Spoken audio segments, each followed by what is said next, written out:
The content, views, and opinions expressed in the following program are those of the producer and do not necessarily reflect the views and opinions of the City of Bremerton, BCAT, their officials, or their employees. Hello, I'm Elise of Joyful Plant, and welcome to Gardening Through Art. Today we will decoratively paint earrings and outline the process of taking a product idea to market. Let's begin.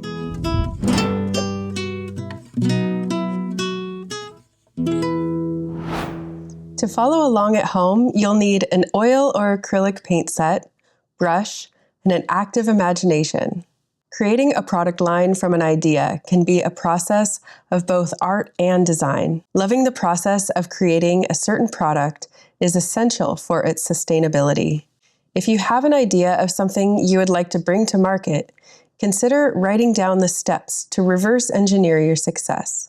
If it is something that you can create with your hands, calculate the time it would take to make as many as you need to set up a booth at your local farmer's market. Families with people of any age can sell items at a market. In fact, Port Orchard Farmers Market welcomes youth booths at a reasonable rate. Some families grow produce, flowers, or potted plants. Early spring planting allows for ample timing to nurture crops and prepare for a successful harvest. Children intrinsically learn financial independence when they learn how much it takes to create a good in exchange for capital, and they seem to love the freedom that comes with selling their goods. Begin by setting up an ergonomic workstation, taking some centering breaths, and setting your intention. Warm up by mixing paints to match your style. You might outline the design, having sketched out ideas beforehand. I've outlined my Norwegian rose malling design on this product. Taking extra care for a professional appearance, we paint the motif onto the goods, timing our work so we can accurately calculate the cost of goods sold. We'll begin by mixing up our oil paints. This is an exact recipe from the Norwegian style of rose malling. I'm using M. Graham paints, artist grade. This is a Prussian blue. Do half Prussian blue.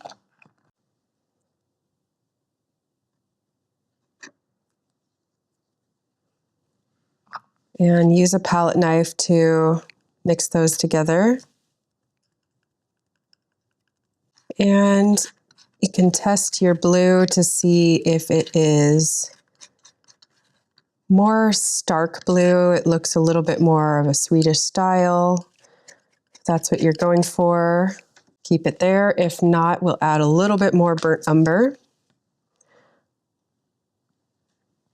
And we can take about half of the blue, add a little bit to what will become light blue, and some to the green. So adding some of the yellow ochre, half of the blue mix, half of the yellow ochre, sometimes a cadmium yellow in place of the yellow ochre, or you can separate the green and just use a small bit of the yellow ochre at a time. So you can come out with 2 or 3 shades of each hue. So there's a little bit more of a dark green. This Prussian blue goes a long way. So if you have a little bit on your palette knife, it will carry to the next mixture. There's a very particular way to do this, and I'm still learning. So I'll add just about as much as it's on the palette knife to this other yellow ochre to get a lighter variety of green. It's nice to have 2 shades, as we often do a double loaded brush technique. You can use a little bit of titanium white to add to the blue.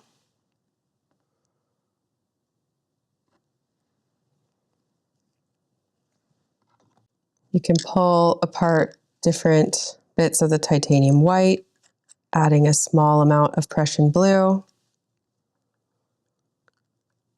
So if you do choose to go with oils, you'll want to have adequate tools, including an odorless paint thinner or mineral spirits, and a type of thinning oil that's healthy for you.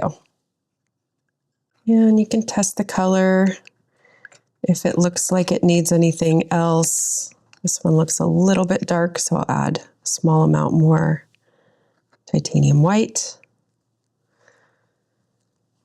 These are locally produced in Oregon and high quality paints. A little bit goes a long way. Oils are more of the traditional rose mulling paints, although some artists prefer to use acrylic. So that looks like a nice putty. We can use a little bit of the odorless paint thinner to make sure the brush is clean. We always do our best to take care of our brushes after every use, following instructions to keep the bristles as clean as possible.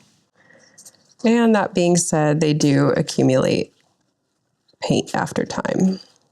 We will create a detailing on this set of earrings, and then we will create a background painting for this cream colored pair. You can find further rose mulling instructions on one of our prior episodes, as well as with some of the Western rose mullers have 3-day workshops that can teach people how to do this. It does take quite a bit of practice. I am still new to it. I'm learning. There's some people with quite a bit of skill. We use light touch and C strokes, S strokes. There are particular patterns. You can get a little bit creative, and we still want to try our best to adhere to the traditional designs, to respect the culture, and that helps us learn more about the art and design in general. Use a small rounded brush. I can tell that this brush could even be a little smaller to create some detailing.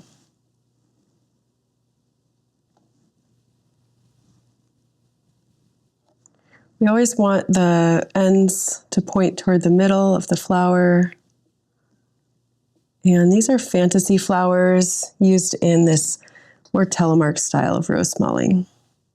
Rose mulling means flower painting in Norwegian, and it is something that was done to decorate homes, especially in winter months. It became popular in the 1700s, 1800s, and now anybody can do this.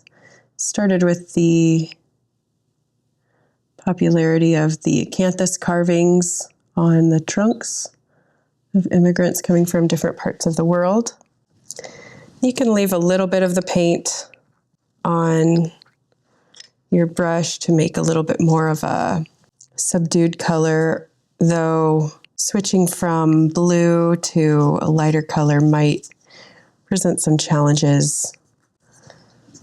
You can dip the brush and clean it several times if needed.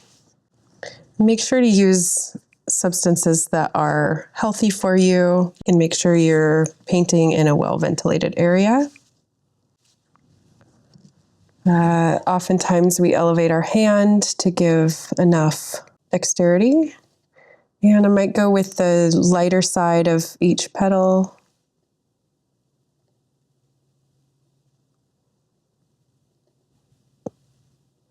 It takes quite a bit of practice. Try not to judge yourself if it's not turning out just exactly how you'd like. There are ways that you can start to think about how to display your goods. You might create some kind of a rack or display shelf. Think about what type of branding really authentically represents your goods. What types of imagery you'd like people to think of, and maybe what the name of your line might be to help them create the lifestyle that they would like. So when you're painting tiny, it really takes some focus, dedication, and it is important to outline it first so you get a sense for what you want it to look like in the end. I'm going to create just a little bit of this alizarin crimson.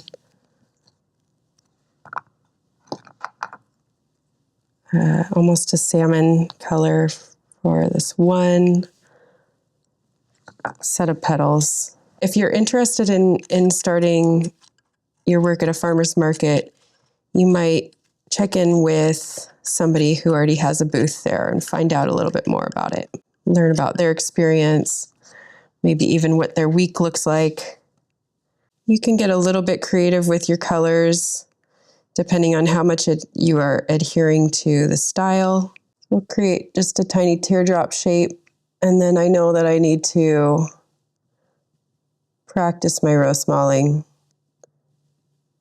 It's certainly a skill that I can take the time to develop in the wintertime. Now I will show how we will double load a brush.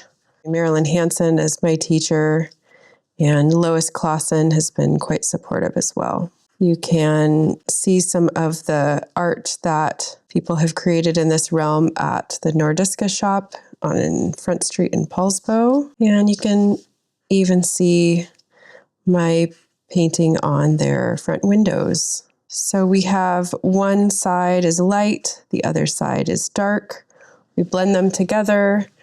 We will try to create a C-stroke going from the outside in. It's okay to do that a few times.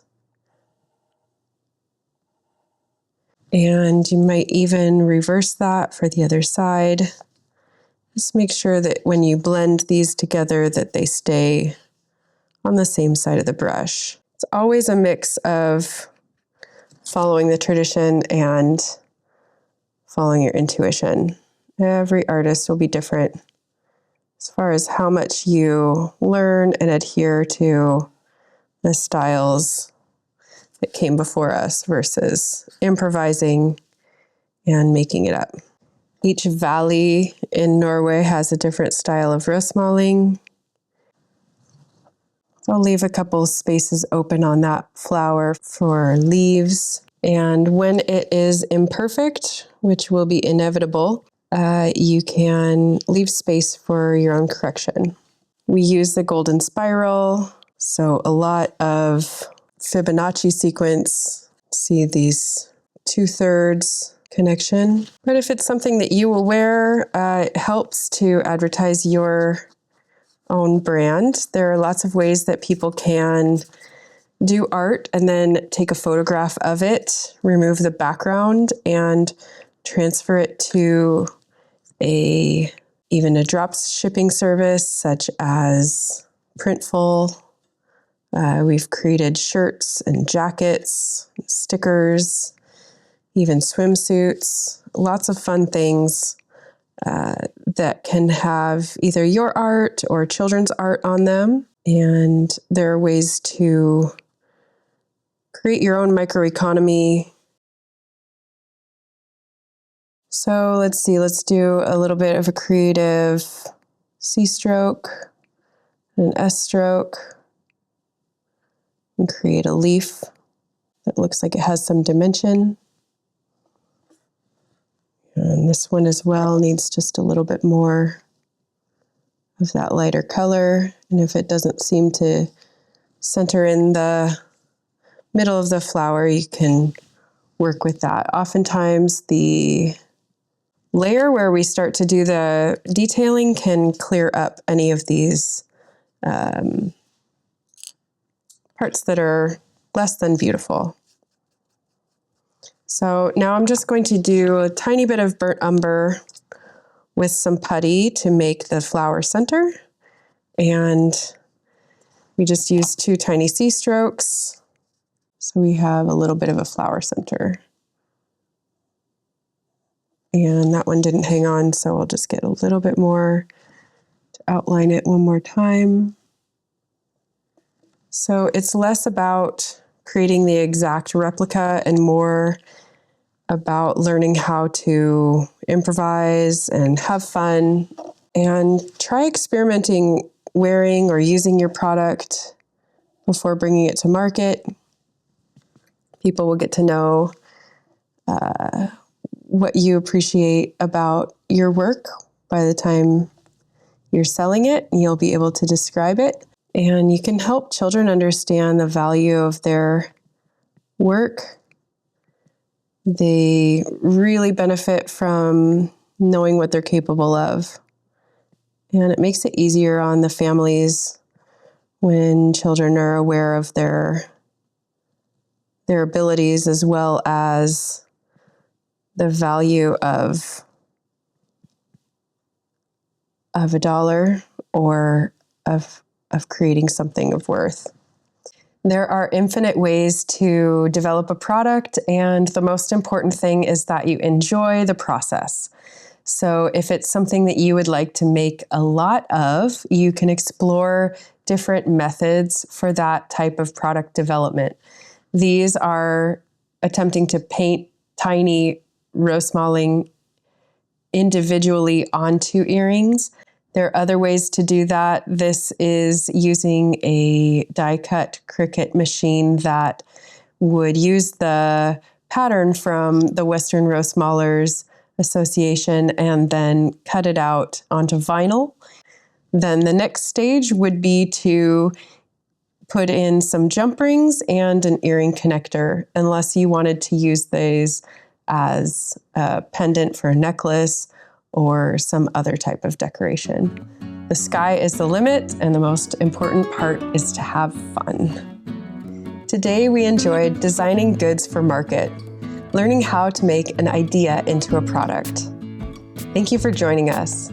You are invited to share your work on social media with the hashtag gardeningthroughart and find more tutorials on joyfulplant.com. See you next time.